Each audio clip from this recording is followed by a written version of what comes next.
88,2 FM Hot Radio today's best music. Oke, Hotners, balik lagi sama Mila dan juga Dr. Rahmat Adi Pratama SPKJ dari Rumah Sakit Umum Daerah Provinsi Banten. Dan kita masih ngobrol-ngobrol dengan asik ya, ini ngobrolin soal mental health ya. Ini memang deket banget sama kita, tapi kadang kita suka nggak sadar gitu. Mungkin untuk Hotners yang punya pertanyaan, bisa banget nih buat langsung lempar aja pertanyaannya di WhatsApp kita di 0812 8419 1882 ya. Biar langsung dijawab sama pakarnya langsung hari ini ya. Dan untuk yang tadi udah dijelaskan sama Pak Dokter Adi sendiri ya, terkait dengan cara kita bisa mengelola emosi biar jadi lebih sehat ya untuk mentalnya sendiri. Ini tentunya nggak lepas dari yang namanya pola hidup, pola makan, pola tidur ya. Jadi semuanya seimbang gitu, jangan sampai berlebihan. Sedih boleh, marah boleh ya, kecewa boleh, tapi jangan berlebihan. Yang sedang-sedang aja gitu sedang ya. aja, secukupnya aja. Secukupnya ya. Dan oke, lanjut lagi sambil nunggu pertanyaan dari Hotners. Kita bakal tanyain tentang cara untuk kita bisa lebih peduli nih Pak sama kesehatan mental, dan mungkin orang-orang sekitar juga nih yang kayaknya masih belum aware gitu ya sama kesehatan mental orang-orang sekitarnya. Karena mungkin kalau misalnya kita lagi cerita kayak tadi, mungkin solusinya ada cerita sama bestie, cerita sama orang tua.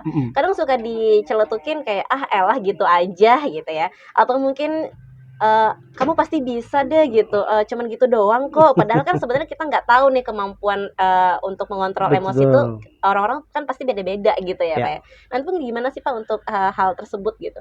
Iya.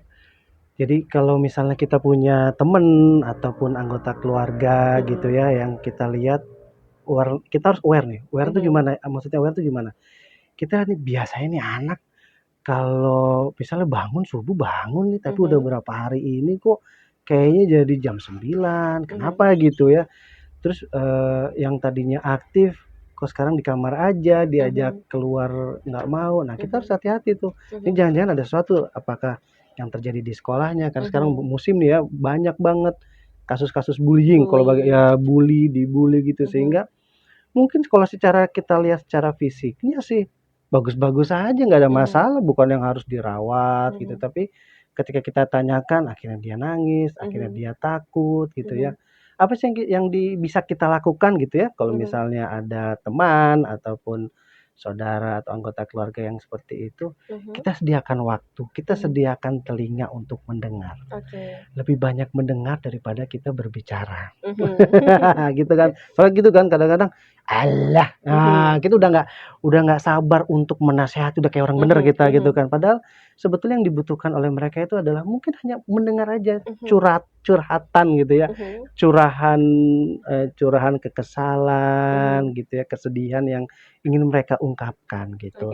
Karena mungkin dengan mereka curhat, mereka keluarkan unek-unek itu, mungkin dia nggak nyelesain masalahnya, karena mungkin masalahnya bukan sama kita, tapi dengan itu kita bisa membuat sedikit lega dirinya, nggak seperti tertekan gitu kan, nggak seperti kayaknya nggak ada harapan lagi dirinya.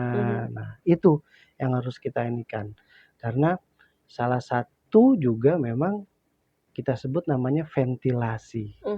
Apa tuh ventilasi? Namanya ventilasi buat keluar masuk.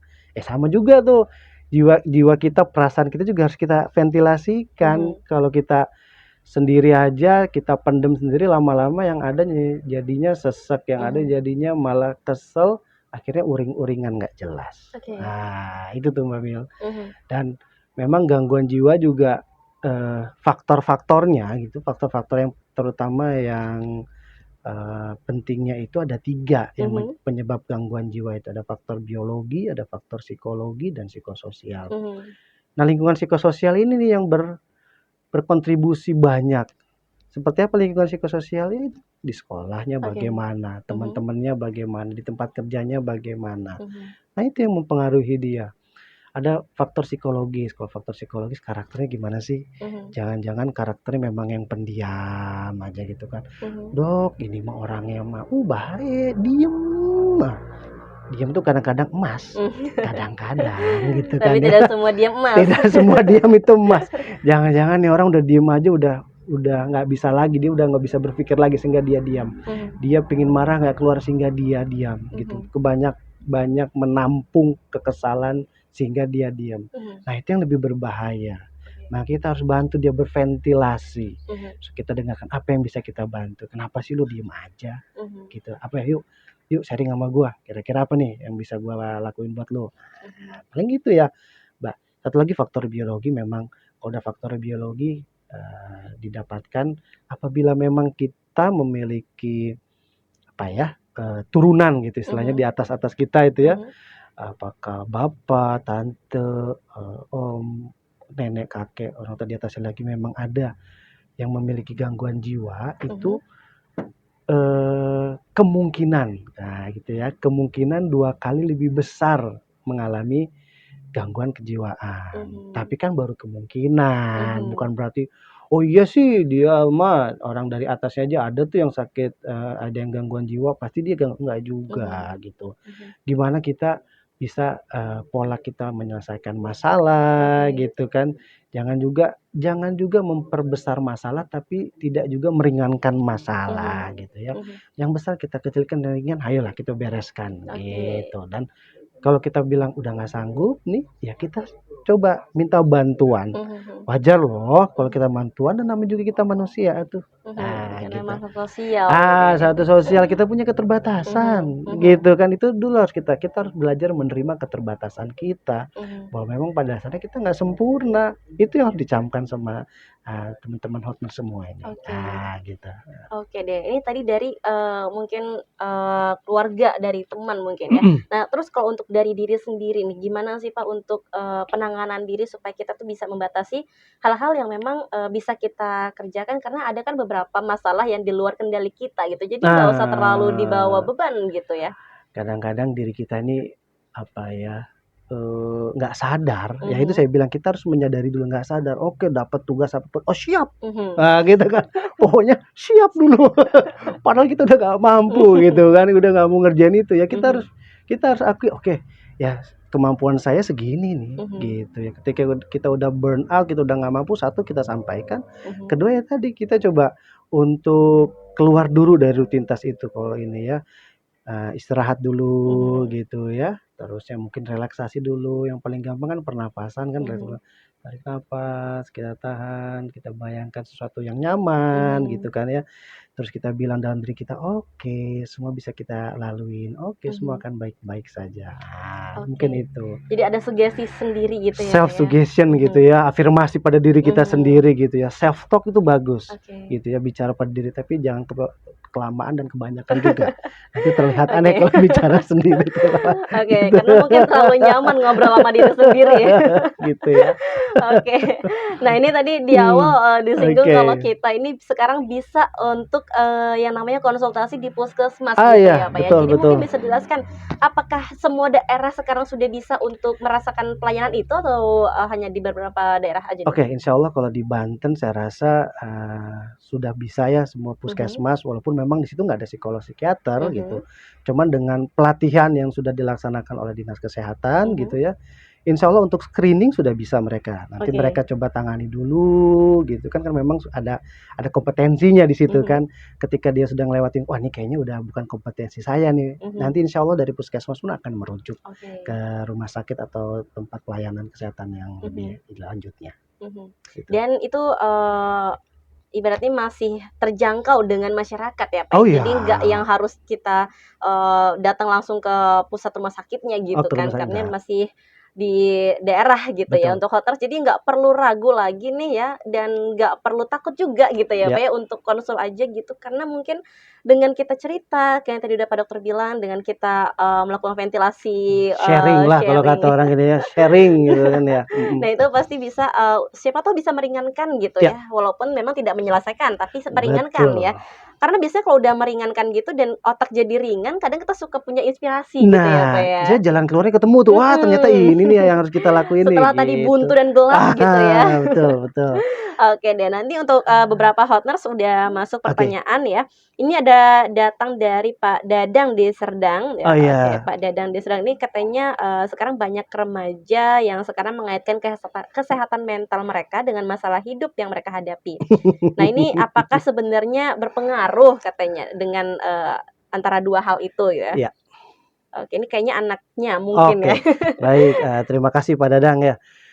Memang yang kita kesehatan mental saya bilang tadi, Mhm, memang bersinggungan tadi ada faktor-faktornya yang menyebabkan gangguan atau berperan terhadap kesehatan mental kita. Salah satunya lingkungan psikososial, yaitu mhm, mungkin stresor-stresor yang dapat di kehidupannya dia. mhm. Pada anak remaja apa stresornya mungkin gitu, pencarian jati diri kan, Oke. siapa nih idolnya siapa nih, gua harus Mhm, ngikutin ini nih, harus kayak gini nih. mhm, Ternyata misalnya nggak diterima juga sama teman-temannya, mhm, atau misalnya, pingin membahagiakan semuanya. Ada orang yang kayak gitu kan tuh, pokoknya mhm, gue pingin nggak apa-apa deh yang penting mereka senang, padahal dia udah exhausted banget. Jadi mhm, memang stresor kehidupan bukan hanya anak remaja, kalau gitu namanya stresor kehidupan. Pada mhm, remaja mungkin yang terkait ke remaja itu apa? Peer-nya, apa teman-teman ininya gitu ya, mhm, teman permainannya di sekolahnya, atau mungkin pada remaja-remaja akhir sudah mulai mencari pasangannya, dari pasangannya gitu, dari pacarnya misalnya mhm, sebagainya. Bisa menyebabkan suatu stresor. Stresor yang tidak bisa dia selesaikan, mhm, yang terjadi begitu lama, akhirnya akan menyebabkan suatu gangguan. Mungkin awalnya hanya gejala saja, mhm. udah marah gitu ya, kok jadinya pendiam, tapi lama-lama akhirnya menyebabkan suatu gangguan dari kumpulan gejala tersebut, Oke, jadi gitu. memang, pastinya sangat berpengaruh gitu Iya, ya. lingkungan Oke. sosial itu sangat berpengaruh terhadap kehidupan kita Mhm, gitu oke, ya. gitu Pak Dadang ya, udah Iya, terjawab nih, oleh Pak Dokter Adi ya. heeh, Lanjut lagi ada dari Amelia di Ciwaru nih, mmm, "Siang dokter, aku mau nanya apakah NCT itu salah satu masalah kesehatan mental?" Katanya. Oke, ini oke. NCT bukan NCT NCT Dream, Dream oh ya. bukan ya? Oke deh. Kalau NCT Dream itu bukan penyakit ya. Oke, Oke, silakan Pak. jadi kalau anxiety itu atau kita ini kan cemas ya. Mhm, Kalau cuman anxiety berarti cemas, cemas yang berlebih mungkin ya. cemas yang berlebih. Nah, ini baru bisa mungkin jadi satu gangguan. Tapi Mhm, kalau cuman cemas aja yang saya bilang, itu emosi dasar kita. mhm, Kalau kita nggak cemas, nyebrang santai weh, gitu kan, nggak ngeliat kanan kiri mhm, santai weh, mhm, gitu kan, nggak ngeliat jebret aja. Tapi kalau cemas yang berlebihan, nah itu yang kita tidak boleh mhm. gitu. Jadi kalau hanya cemas aja sesaat, ujian, cemas, aduh gimana nih ujian besok, apalagi ini gitu ya. Oh ternyata apa yang harus kita lakukan? Belajar. Oke. Sudah beres ujiannya, dia cemasnya hilang, berarti Mhm, nggak ada masalah. mhm, Tapi yang masalah ketika dia cemas mau ujian, setelah beres ujian pun dia cemas gitu, akhirnya mhm, dia tidak bisa sekolah, tidak mhm, bisa belajar, nggak bisa fokus. Nah, mhm. itu kita sebut bukan anxiety lagi, tapi gangguan kecemasan. Oke. Anxiety disorder. Kalau Mhm, anxiety aja normal. mhm. Tapi kalau udah ada disorder, ada gangguan, nah itu berarti ya nggak normal. Mhm, oke. Gitu. Jadi balik lagi ke cara mengontrol cemasnya gitu ya, Pak, ya? Jangan Betul. jangan Fokus pada pemecahan masalah. oke. Kalau fokus pada aduh ujian gimana ya? Aduh nanti Mhm, gimana ya pertanyaannya? Aduh nanti aduh gitu kan. mhm, Tapi kalau oke, ujiannya bab ini oke gue siapin berarti ini. Kita hanya bisa mengendalikan apa yang bisa kita kendalikan. Apa mhm, contohnya kalau mau ujian yang bisa kita kendalikan apa? Oh, makan cukup biar mhm, kita nggak sakit perut ntar pas ujian, tidur cukup biar nggak ngantuk pas ngerjain ujian gitu kan, mhm, belajar gitu kan, itu yang bisa kita kendalikan. Tapi ketika udah belajar, mhm, kita belajar A, tuh dosen atau tuh guru ngeluarin yang B, ya itu mah mhm. udah di luar kendali kita, nggak usah kita jadikan Oke. satu stresor yang berlebihan. Oke deh ternyata berarti kita harus belajar yang B-nya kalau nanti di kemudian hari atau ada HER, apa namanya HER tuh ya? ulangan apa tuh namanya? Remedi ya? Remedial. Nah, itu Remedial. remedial. Nah, itu maksudnya. Oke Nah, deh. ya. Jadi jangan fokusnya ke kecemasannya itu ya, justru malah kalau misalnya kita semakin berpikir buruk, itu justru malah yang terjadi gitu biasanya Afirmasinya tuh ya. negatif jadi negatif. Kalau Iya. afirmasi positif, oke, dulu juga gue ujian bisa kok. Ya, Mhm. andai pun nanti nggak lulus hari ini, kan ada remed. Bisa aja gitu Oke. kan. Selalu ambil sisi positifnya gitu ya. Oke deh, ini lanjut lagi datang dari Dirgantara nih. Halo Kak Dirgantara. Punya lingkungan keluarga yang toksik, yang seharusnya keluarga bisa jadi tempat cerita keluh kesah, tapi malah menjadi sumber masalah itu sendiri. Mau curhat ke teman tapi malu nih Dok, ada saran nggak? Waduh ini. Aduh, kalau ke temen malu, ke keluarga juga keluarga justru nggak malah ada. keluarga yang toksik. Oke, ya mungkin salah satunya harus ke profesional kesehatan. Nah, apakah mau ke psikolog boleh, ke psikiater nggak ada masalah gitu ya. Atau mungkin kalau dia punya komunitas, yang namanya satu komunitas harusnya tahu ya, Mbak Mila ya, bahwa oh iya, satu komunitas mah bisa ngebantu, namanya juga peer gitu ya. Harusnya sih nggak apa-apa cerita, kenapa harus malu gitu.